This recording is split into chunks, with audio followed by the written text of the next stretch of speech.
A little Battlefield, a little mobile game, a little Tarkov, and a little free. This is Delta Force, a free-to-play FPS game that branches out to be more than most of its competitors in the genre, boosting good visuals, weapon customization, and a mode for any FPS lover. But the question remains, is it any good? Before the how, we need to understand the why. What inspired you to build a second Krusty Krab right next door to the original? Money! The game was developed by TIMI Studio Group, the studio that helped you sink money into games that you probably recognize, like Honor of Kings, Call of Duty Mobile, Pokemon Unite, Arena of Valor, Speed Drifters, Contra Returns, and are working on Age of Empires for mobile. Oh, not to mention they are a subsidiary of a giant Chinese company, Tencent Games. The game is set mildly in the future, around 2035. And the backdrop to this is there is a corporation called Havoc that is trying to control a made-up region in the north part of Africa, but a paramilitary group hiring former Delta Force operatives set their eyes on stopping the takeover. I don't know if most people care about this, but it does give reason to why some of the maps are in the settings that they are. Upon loading up on PC, the game breaks itself down into two main parts. Three if you count the Black Hawk Down expansion that lets you relive the 1993 Somalia conflict that the USA was involved in. It is cemented in culture by Ridley Scott's movie Delta Force Black Hawk Down, and if you haven't seen it, it's worth a watch. The first mode is Warfare. This is the Battlefield side. The graphics on the operator in front of me look really good in 4K, and nowadays not everything does. The layout of the UI does change if you are using a controller or mouse and keyboard, but the game recognizes this, each with a press of a button or with a swipe of a key, making things like swapping to edit things easier on one side and playing the game with a controller a breeze on the other side. The main screen is pretty simple. There is a loadout screen where you can change each class, the guns in that class, customize the class itself, and the gadgets for the class. Now, you can run any gun on any of the classes, which some will hate and some will love, but for me, I'm okay with it. Each gun has its own level, and the more points you get in a match with said gun, the better it levels up. This will also carry over to all modes between Warfare and Operations, so if you like to bounce between both of them, know that your guns level up too. Moving along to the operators themselves, there are four classes, Assault being the first one. These guys handle your extreme mobility, fire rockets, and act like a sneaky ninja to get in close. There are the supports or medics, and they heal, mainly. They can also throw smokes for cover, and they get better revive timers, which do come in handy. The engineers are the vehicle destroyers, and they specialize in explosives, except one of them. I hate this guy. This sicko is a walking tank with a grappling gun to pull you close like Scorpion from Mortal Kombat. The last class, Recon, is the sniper class. However, they have other tools that can be utilized for more mid-range to up-close engagements, like a flash drone that is a drone with a flashbang on it, and the famous Volt Arrow that once landed on or around enemies emits electrical damage to the area it lands in. To win the game, you will need to balance all of these classes to really be in the top class, no pun intended, and I'd say most are balanced, except this guy, because I hate him. Now, before we get into gameplay, I want to say something about the cosmetics in this game. It's like a mobile game, but on the operator side, I would say it's somewhat grounded. Maybe not real, but it's definitely not high-fame celebrity collabs, TV animation characters, or just goofy skins. If anything, I'd put it on the same style as Army of Two. The gun skins start to get wild, but again, in my opinion, they're not that bad. And due to how kill cams work in this game, it never breaks the immersion for me. Also, good thing to mention, there are no pay-to-win skins nor weapons. I don't have all the operators on this account, but one great thing is being able to unlock them just by playing.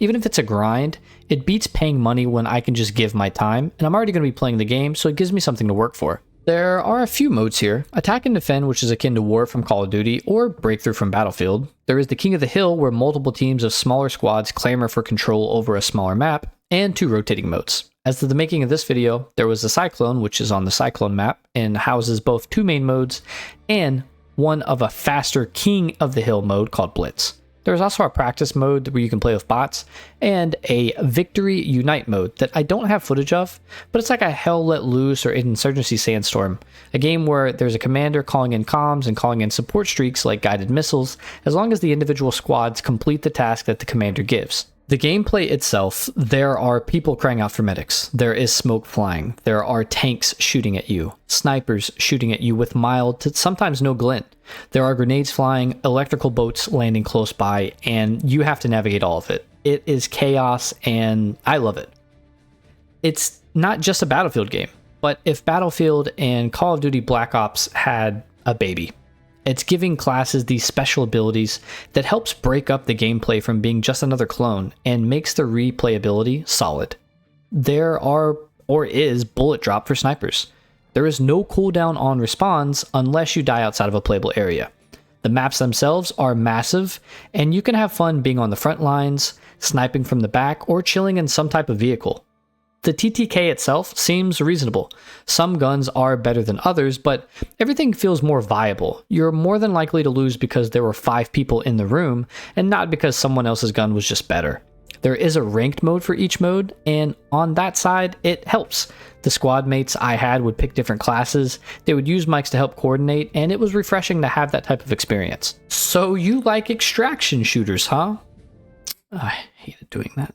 Well, it's not too much like Tarkov in that you don't have to manage water or food or energy really. There's no leveling up individual skills, and there is plenty more information from maps every time you load in showing you exactly where a task is that you've accepted. The enemies aren't too hard for the most part. Some bosses can be tough, but you'll figure out a way to manage them. I'll stop here by saying I've not played this enough to create red items, which is the top tier of the gear. I haven't played every map, but I've played enough to get things in the loop. You have a stash. It's similar to most extraction types. They do limit what you can put in your safe box, but keycards in this, and this is important, they don't have one use, so it makes things different.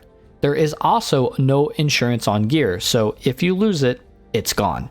Per par, or the usual, there is mission givers. You complete the missions, get rewards, level them up to get better stuff, and unlock more that you can purchase from the supply station. Upgrade your base, create more items, and use to flip for cash and run your own spot in the world's auction. Seems pretty normal. There are 7 maps with its own difficulty, and you can adjust from easy to normal. Some just have standard normal to hard. So if you have a favorite map but you don't want to change, you can kind of coast for a bit. The game itself gives you a great deal of support from just logging in. It just gives you things to get started. The gear tickets are free passes to use a class that you might not be able to afford if you brought it in right into battle. If you die, no loss, and if you extract, you get to keep it. It's kind of like scav runs, but without waiting hours if you die. It's worth noting that all maps do have a gear limit that you need to exceed to be able to queue up or stay under. This is like a way to keep high level 5 gear out from stomping the freshies. I think it's an okay system. It definitely has some hoes in it, but it works. This will come to no surprise to anyone who's played the game and is watching this that Zero Dam is the map I've played the most, and I still haven't even come close to beating all the missions here. There are different extraction points, a boss who may or may not spawn, a chance for an event to happen upon entering the map where the map opens up a bit, and different things to do to collect alloy, money, and loot. From blowing stuff up to taking out high value target and holding down the fort on places, it gives life to the map and it makes every drop feel fresh. Operators also carry over here, making the op you choose crucial to how you change your loadout and playstyle. Maybe you don't want to bring meds. Well, you might want to drop in as a support medic.